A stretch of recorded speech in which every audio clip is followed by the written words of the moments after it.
Good evening, listeners. Thank you for joining me.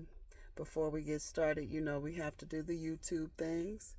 Be sure to hit the like button on this video, the notification bell so that you know when I upload new videos. And if you haven't already, please subscribe to the channel. It does let YouTube know that I'm here. And without further ado, we're going to continue on in Confessions of a Video Vixen with Chapter 10, Around the Block. In April 2000, ICE had set me up in a 2-bedroom condo in Santa Clarita, about 30 minutes north of Beverly Hills. A few weeks later, he landed a great paying gig on Law and Order Special Victims Unit and was headed to New York. ICE had been my safety net, and I knew if I got myself into any trouble, he would help me out. But now, he had some bad news. "Hey, babe," he said, "I have to let you go." He said he was pretty sure that with the skills he had given me, I would be okay. "You'll be more than okay," he said. "You're going to make it, and when you do, you find me and buy me a white Benz." I held on to those words all these years. I made the promise and I meant it. Bye, Ice. Goodbye, baby girl. Meanwhile, Fred and I hadn't spoken much after our date, but Chuck insisted that Fred was really into me, so I naively continued to play cat and mouse with him via his voicemail. Once in a while, he would call me back. I wanted him more than ever, but he was elusive. I found myself fantasizing about him day and night. I made up things in my head, and whenever I did speak to him, I took all of his words to heart, and sometimes even out of context. I wanted to believe that all those sparks I felt when we were together were real, that I didn't imagine them. Then finally, we got together. My hands shook as I drove to his office, speeding along the 405 freeway. I checked my makeup and popped a few mints. My breathing was heavy, and so were my expectations.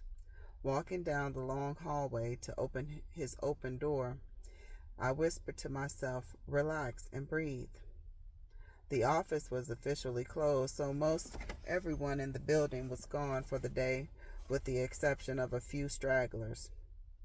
As I approached Fred's doorway, I felt a quivering in my knees and felt I would have just dropped to the floor. His voice saved me. "Close the door," he said. His workspace looked mostly like a living room, so I kicked my shoes off and joined him on one of the sofas. We talked for a while, but I really don't remember much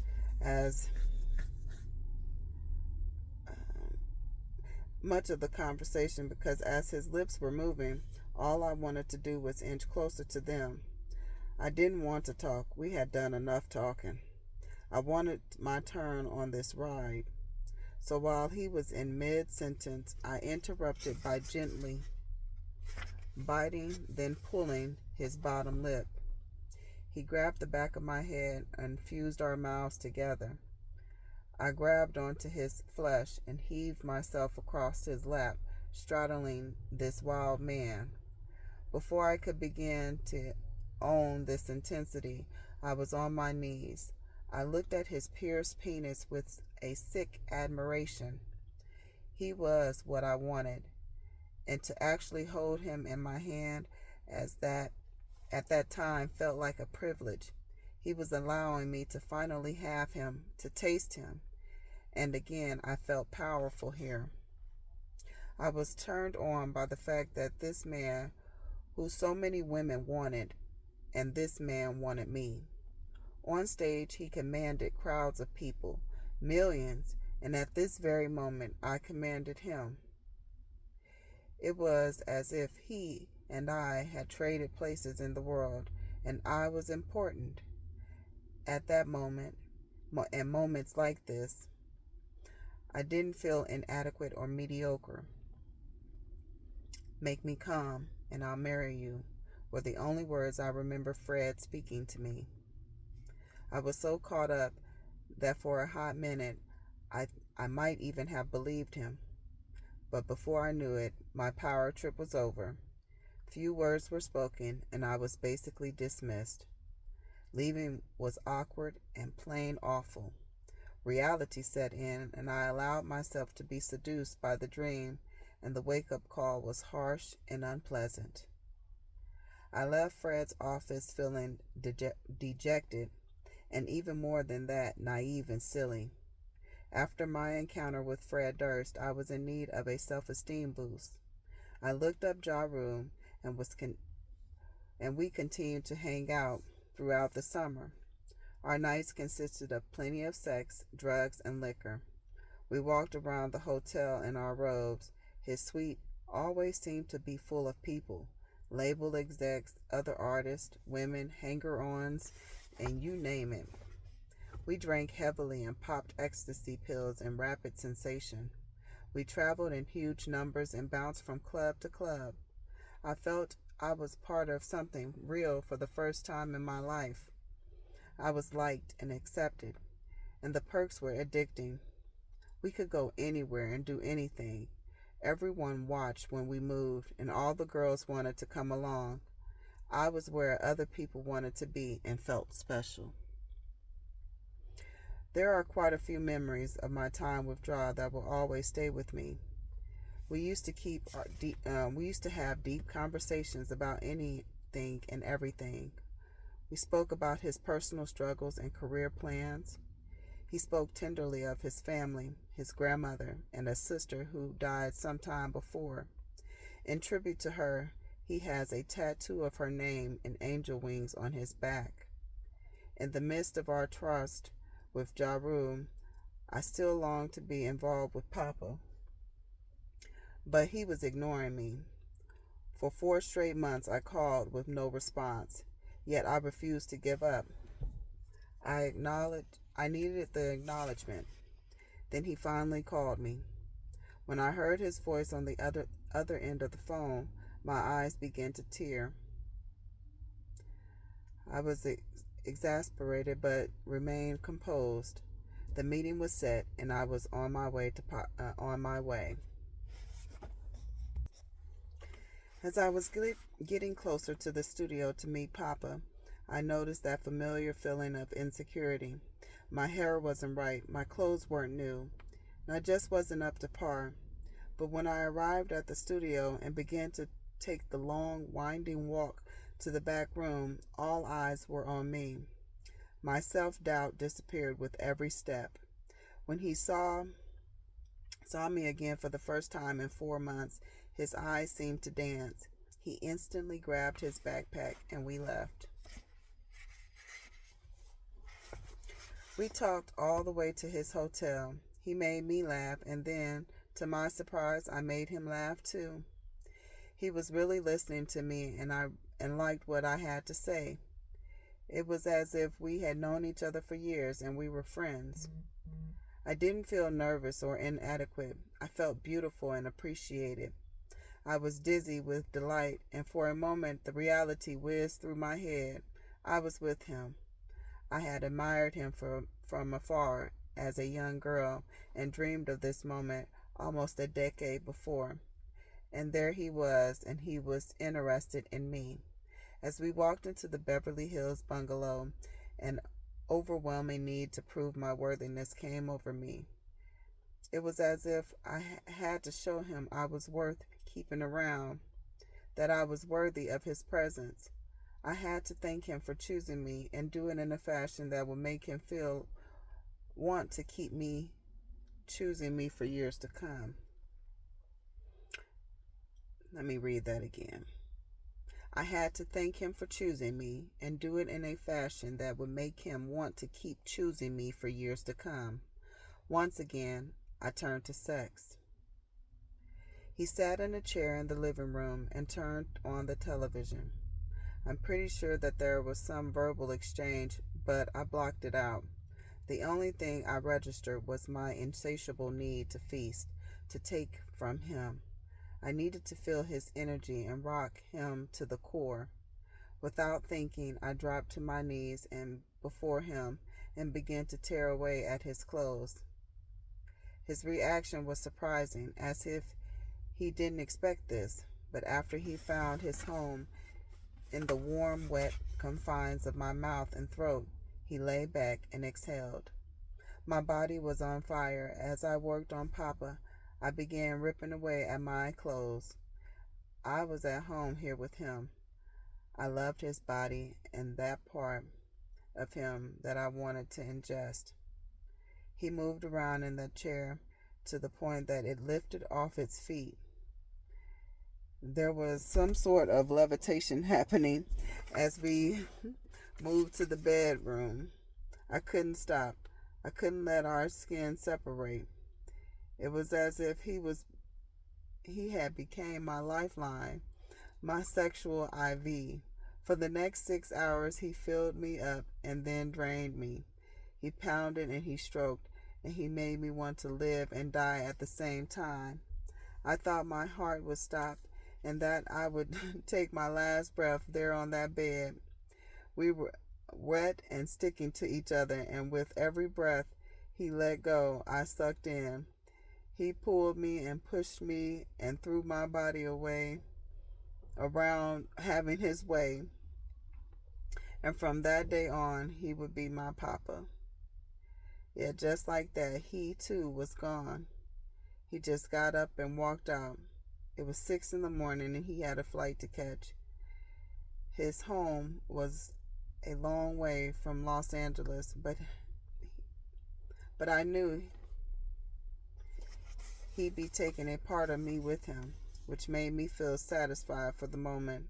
I twirled around in the hotel room like a schoolgirl with a new dress. I was walking on air. I was ready. I just wasn't sure for what.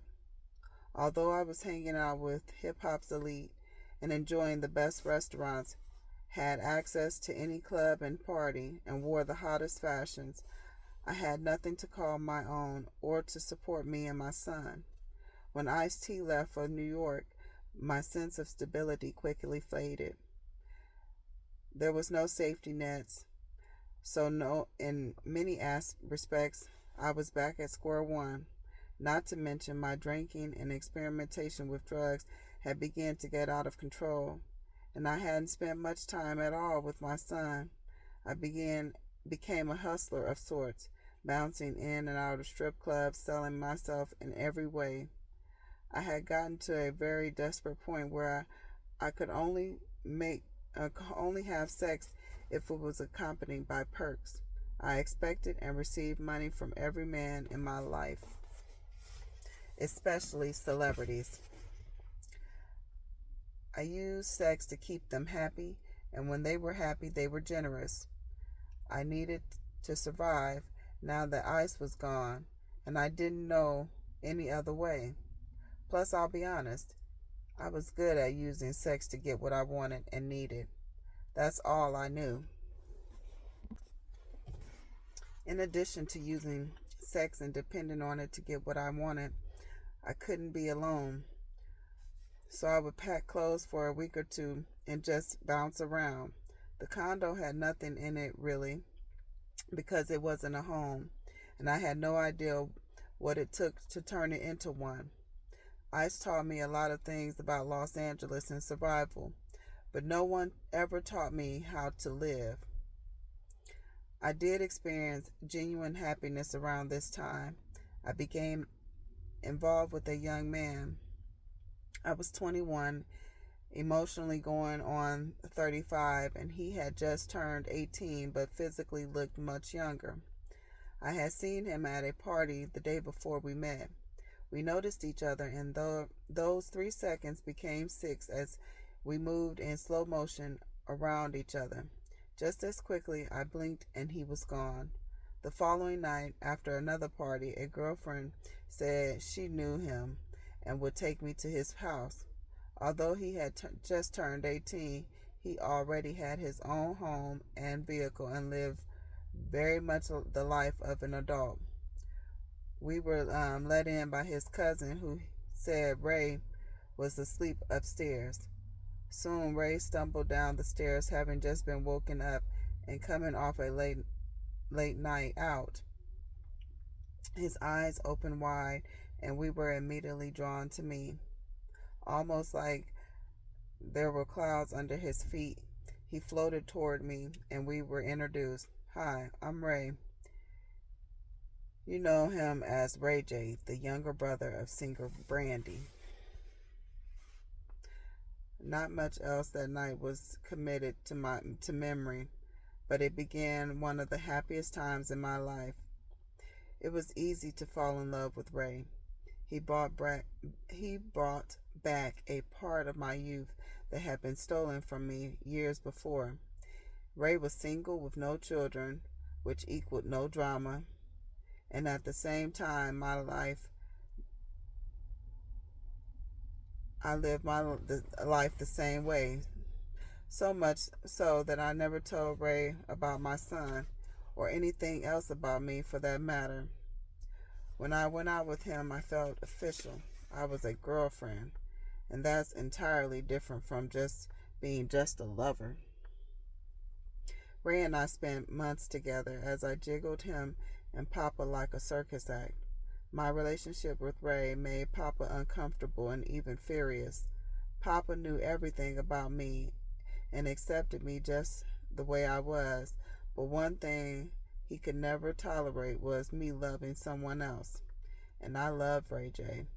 It was the first time since Papa and I met that I had given so much attention to another man. It was not normal, and Papa didn't appreciate the change. Now, when Papa needed me, I wasn't always available. This new relationship was special to me because with Ray J, I had someone to spend time with in public. As a couple, we held hands and let people know we were together. I was proud of that because Ray is a member of a tight-knit, well-known family. It's not surprising that they didn't approve of me. They knew I was older than him and they were concerned for him. What's more, before meeting me, Ray had gotten out of a long-term relationship with one of the members of the girl group 702. His family had become accustomed to her being a part of his life, and here I was, a virtual stranger. Eventually, however, certain members of his family accepted us, and we were free to enjoy our relationship. When Ray and I made love, we would go for hours on end, each hour more satisfying than the last. Being with Ray was always sweet and innocent. His kisses were long and his lips were full and light as they met mine. He was young and still a bit inexperienced and shied away from oral sex, but he would kiss all around my lower regions and make my body quiver just the same. It was with Ray that I discovered my ability to orgasm without penetration or copulation. I would be excited just from his touch. Ray was with me because he liked me. It was pure, and his purity was so new to me that it had become more erotic than being with any other lover. After our lovemaking, we would pass out, him holding me and me feeling loved. Ray and I created a stir around town, and people began to wonder what I saw in him. He was so young and wasn't yet respected as a major player among men. What no one could possibly realize was that it took a younger man to make me feel young again. We were silly together. We enjoyed spending long afternoons and nights together. We saw our favorite movies like Big Mama's House starring Martin Lawrence and Nia Long 3 or 4 times and enjoyed them each time as if it were the first time. I felt free with Ray. He awakened a desire in me to get my youth back and to hold on tight. Ice had come and gone, and Fred was out of the picture, but my relationship with Ja was ongoing and becoming and became more intense as we ate, drank, and slept together. Our sex became a constant in my life, and he himself became the drug. I was also hooked on the atmosphere. Being around Ja Rule and Murder Inc. felt like nothing, felt like being around family, the one feeling I had always longed for. We all knew we were up to no good, and I loved it. That's it, until I found out that not only was Ja still in a relationship with his teenage sweetheart, but they were also expecting their second child. I entered my relationship with Ice, Ja, and Papa knowing they had other women, though none were married. I remember the first time it was really registered for me that Ja had another relationship and responsibility separate and apart from the carefree wild life he led in Los Angeles. It was early one morning at the hotel, and whoever the other girl was we brought back with us the night before was gone, and it was not uncommon for Ja and me to pick up another woman and have threesomes. We were wild and disregarded all the conventional rules and authority. The phone rang, and I stayed quiet as Ja answered. The woman on the other end of the phone was frantic, not letting him get out so much as a word in. As he could squeeze in was, "What girl? Somebody told you what?" He eventually slammed the phone down while the woman was still in rant. He pulled me close as I lay on his chest, and we passed out. That's how it was with Ja. One crazy adventure after the next. And I was so out of it. Then there are a lot of things I've long since forgotten. But then there are some incidents that I will never forget, like the night I thought Ja was going to die. We were getting ready to go out, and as usual, in true to form, we started popping ecstasy pills and guzzling Remy Martin straight from the bottle. It seems as if he took more than usual from the time we woke up until after 10 at night. This was a little scary. He had disappeared for a while to another room, probably to be with other girls, which was also common. About 45 minutes later, there was a soft, weak knock at the door. I opened it, and there he stood in a cold sweat. He was shaking and having a hard time walking. There were a few other girls in the room with us, and they all just stood there, watching. They were new to our clique. They didn't know Ja like I know him. I led him into the bathroom, but before he could make it, he began to throw up. At the time, I was so caught up with Ja that all I was thinking was I need to protect him. I didn't want any vomit to touch his skin. I cared deeply for this man, regardless of anything and anyone else. Ja purged for a few minutes, and just like that, he was better. I offered to get him some water, but he refused. Instead, he grabbed the Remy bottle, and guzzled, and we kept the party going. Sadly, he was amazing that way. He never stopped. He was always on when others were around. Meanwhile, Papa and I stayed in touch constantly. He had been working in Los Angeles a lot, and I jumped at the chance to see him. He became my refuge at times. Unlike with Ja and Murder Inc., there was no wild parties, no entourages or other girls, and no self-abuse. Our time together was quiet and special. We watched movies and ordered room service. We would preview his projects and let me hear his work. My favorite memories are of him giving me private live shows in his boxers. Most of all, we were friends who also had incredible sex. I accepted early on that no man is perfect. Although Papa was being unfaithful, he loved and valued his family and fiercely protected them from his life as an entertainer. I respected Papa's space and his privacy and do so even now. It gave me chills when he spoke to his family in front of me. I felt privileged to be with him, a man who was so loved by the people in his life. He brought me a certain sense of calm, but it was typical of me to further complicate things. So it should be no surprise that somehow Dr. Dre entered the mix. Chuck D introduced Dre to me a week after I arrived in Los Angeles. Nothing happened right away, but when I visited Chuck on the set of one of Dre's videos, things quickly took a familiar turn. I met Dre at the University City Hilton near Universal Studios on June 8, 2000. Far from the luxury of L'Hermitage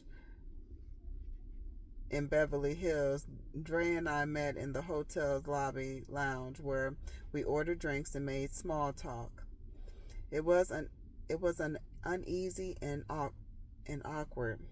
We both knew what we were there to do, and I couldn't figure out why we were stumbling around it.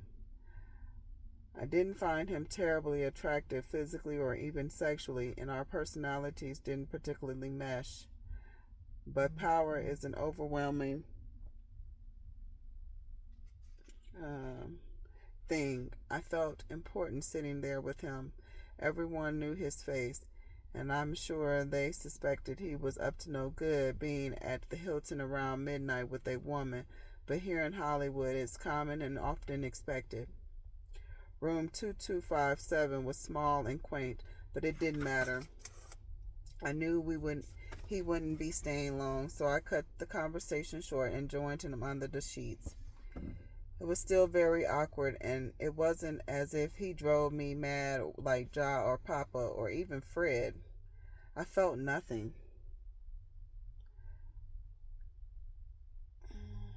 I just knew this was an important man, one of the highest paid, biggest selling artists, producers in the world. As he got on top of me, I was empty and cold. I stared at his face and his eyes, and it was as if it was only when he ran his resume and status through my head that my insides began to feel warmer. He felt shortly awkward, and I was okay with that. Thinking back on it, I really don't know what led me to the hotel room and to Dre's bed. It was another example of me doing without thinking, and for all the wrong reasons.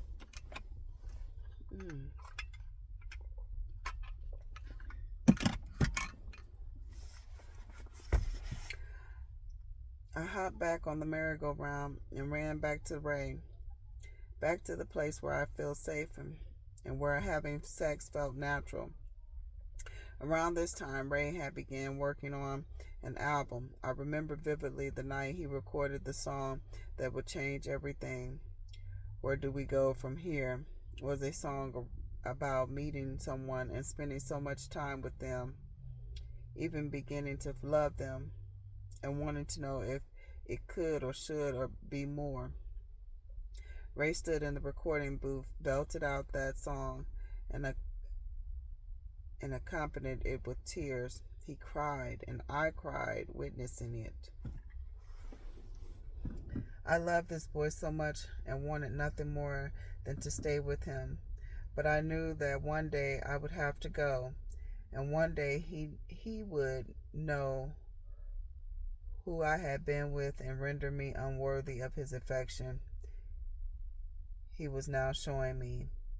As much as I loved Ray, I was too deep in my lifestyle and undeniable reputation to go back. I was still greedy, wanted it all. I wanted Ray's love.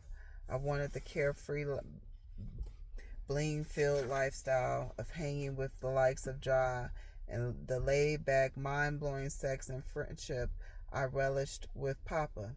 And more than anything, I wasn't ready to settle down. The first time I tried to settle down with a man led me to wanting to die. I wasn't going back there, so I knew the end for Ray and me was near and inevitable.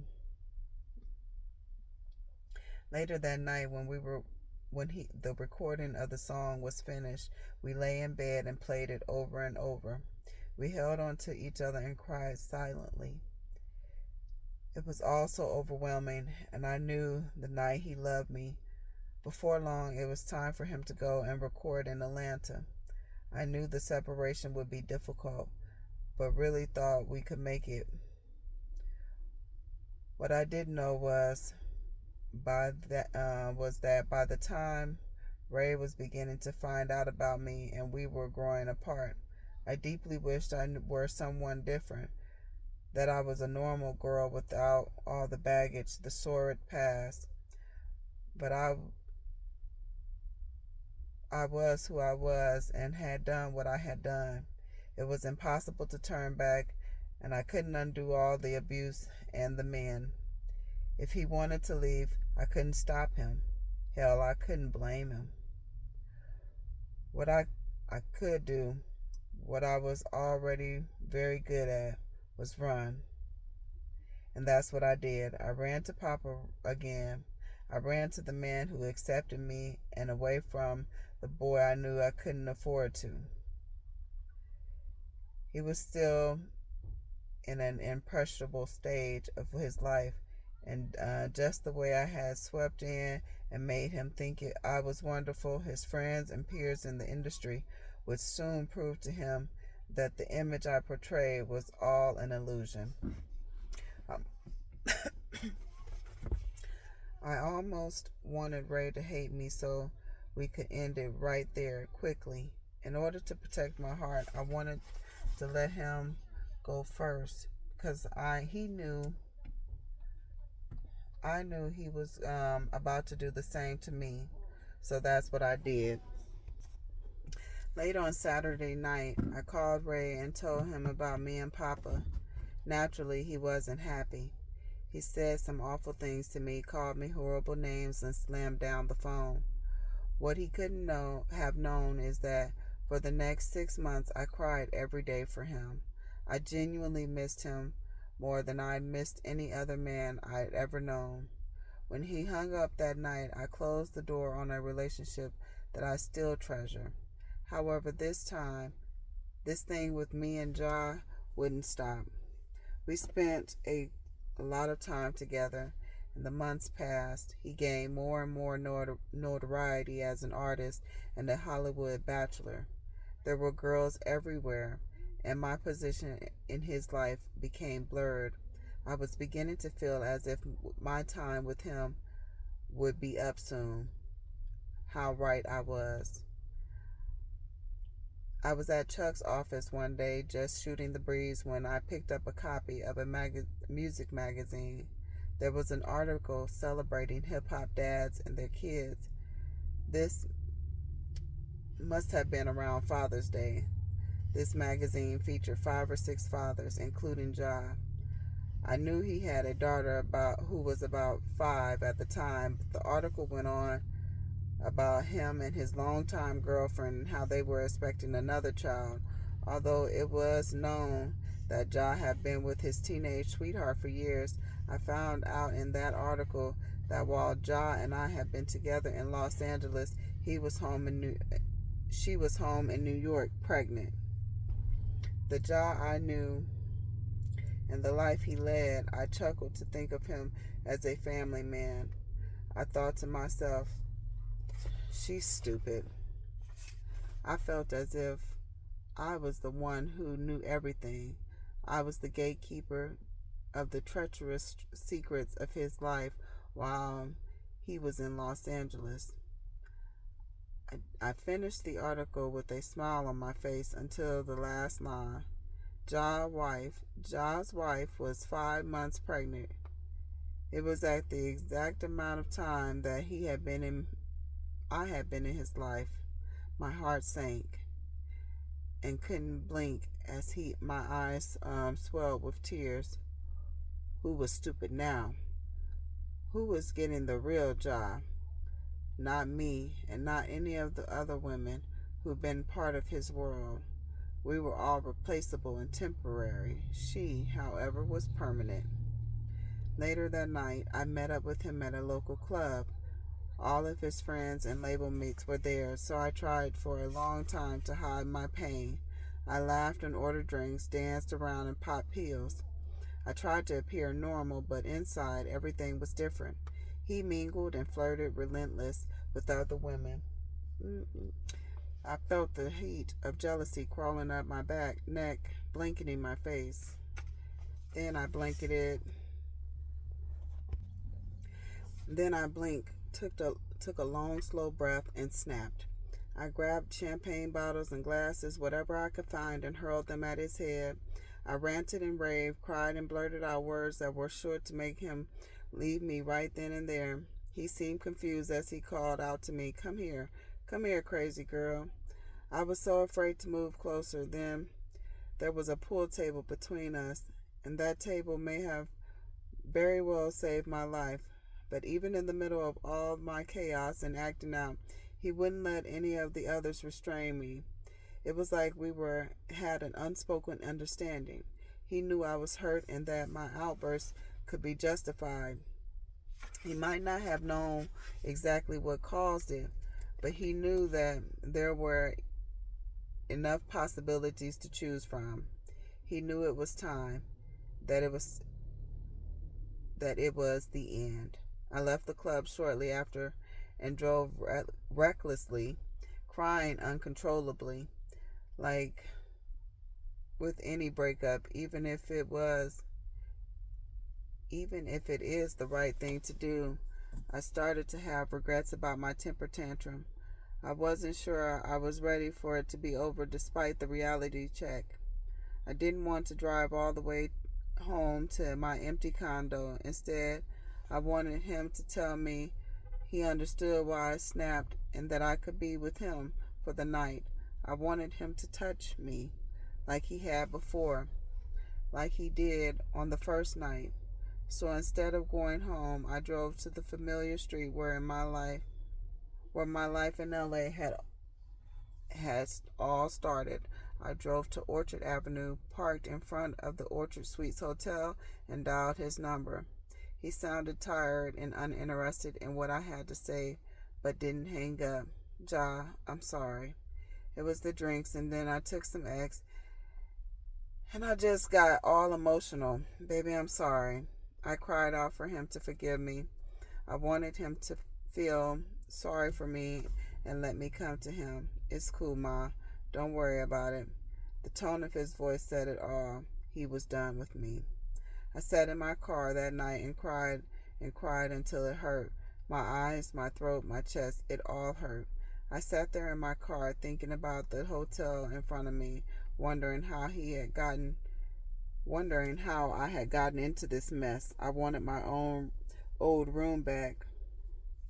I wanted to be back sitting among those outdated clothes. I wanted to undo the moment when I stepped into my first club, the moment I popped my first pill. I wish I had never seen Ja's face and any of their faces. I wanted so badly to be a little girl minus the rape, the mother-daughter drama, the man. The only beacon of light was my son and my relationship with Papa. He was all I had left. Back then, I just couldn't stand the idea of being alone.